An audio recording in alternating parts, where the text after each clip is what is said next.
অনেক দিন পরে আবার তোমাদের সাথে দেখা, এতদিন শর্টসে তোমাদের সাথে দেখা হতো, আবার চলে এসেছি একটা লং ভিডিও নিয়ে। গুড মর্নিং সকলকে, আমি প্রণমিতা জীবনস্মৃতির নতুন একটি ব্লগে সকলকে স্বাগত জানাই। তো আজকে চলে এসেছি একটা নতুন দিনের গল্প নিয়ে। তার সাথে থাকবে, আমি জানো আমার প্রত্যেকটা ব্লগে তোমাদের সাথে শেয়ার করি ছোট ছোট আমার সাংসারিক যে টিপসগুলো আমি ফলো করে উপকৃত হই, সেগুলোই নিত্যদিনই যে ব্লগগুলো তোমাদের সাথে শেয়ার করি এতে তোমাদের সাথে একটু শেয়ার করি। তো আজকে তার একটা ছোট টিপস থাকবে, যে আমি দেখতে পেয়েছো থাম্বনেইলে তোমাদের সাথে শেয়ার করেছি যে বাড়িতে কিভাবে মাখন তৈরি করি। তো মাখন প্রত্যেক বাড়িতেই কিন্তু আমরা বাচ্চাদেরকে খাইয়ে থাকি। তো আমিও আমার মেয়েকে খাওয়াতে ভালোবাসি আর আমার মেয়েও খেতে ভালোবাসে। তো আমি চেষ্টা করি ওটা যাতে বাড়িতেই তৈরি হয়, যেহেতু প্রতিনিয়ত বাড়িতে দুধ তো আসেই। তো সেই জন্য সেই দুধটা থেকেই আমি কীভাবে মাখন তৈরি করি আজকের ভিডিওতে থাকবে তার কিছু টিপস, তার সাথে থাকবে সারাদিনের অনেক গল্প। তো আশা করছি আজকের এই ব্লগটা তোমাদের ভালো লাগবে, তাই প্রথম থেকে শেষ পর্যন্ত দেখার অনুরোধ রইল। তো দেখতে পেয়েছো আমি কিন্তু সকাল থেকে উঠেই আমার সকালের সমস্ত কাজ শেষ করে রুমের ভিতরে চলে এসেছি। আগে কিন্তু বিছানাটা তুলে নিলাম। তো আমরা যেহেতু গ্রামের দিকে থাকি, তাই ঘরে বাইরে নানান কাজ থাকে।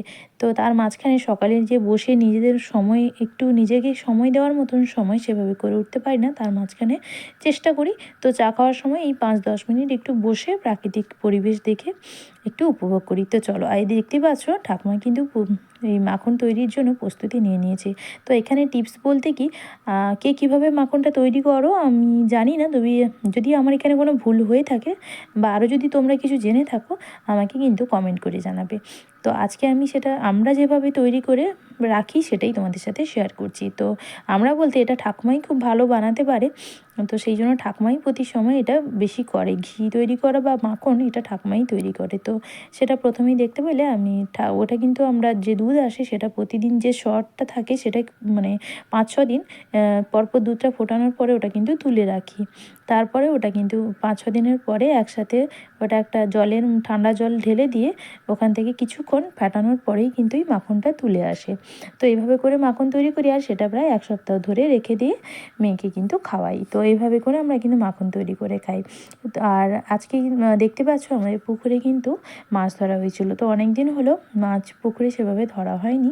তো আজকে সেই জন্য বলেছিলাম পুকুরে মাছ ধরতে। তো টাটকা সবজি, টাটকা মাছ সবারই খেতে ভালো লাগে। আর এখন যেহেতু শীতকাল, তো বাড়িতেই তো কম বেশি প্রত্যেকের বাড়িতেই সবজির গাছ রয়েছে, আর তার সাথে কিন্তু টাটকা মাছ হলে আরও বেশি ভালো লাগে। তো সেই জন্যই বাড়িতে পুকুরে কিন্তু মাছ ধরা হয়েছিল। আর তার সাথে বলেছিলাম, যেহেতু পুকুর পাড়েই কচু শাক হয়েছে, সেই জন্য বলেছিলাম কচু শাক তুলে আনতে।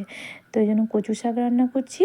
তার সাথে পুকুরে দেখতে পেলে কত ধরনের মাছ রয়েছে। তো সেই মাছগুলোর মধ্যে দিয়ে আলু ফুলকপি দিয়ে একটা তরকারি বানাবো।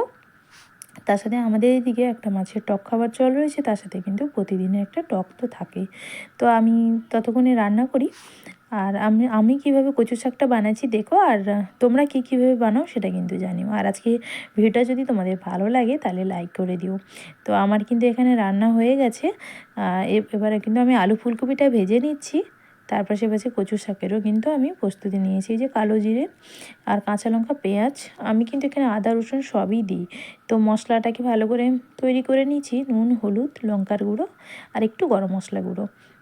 তার আগে দেখতে পেলে কচু শাকগুলো কিন্তু আমি সেদ্ধ করে নিয়েছিলাম, আর ওতে কিন্তু আম পাতা দিয়েই সেদ্ধ করেছিলাম। যদি গলা ধরে তো সেই জন্যই আগে আম পাতা দিয়ে সেদ্ধ করে নিয়েছিলাম। তো এখানে মাছের মাথাগুলো আমি একটু ভাজার জন্য বসিয়ে দিয়েছি। আর আমাদের কিন্তু দুপুরবেলা উনানে রান্না করে খাই। তো আজকের ভিডিওটা যদি তোমাদের ভালো লাগে তাহলে চ্যানেলটা সাবস্ক্রাইব করে দিও।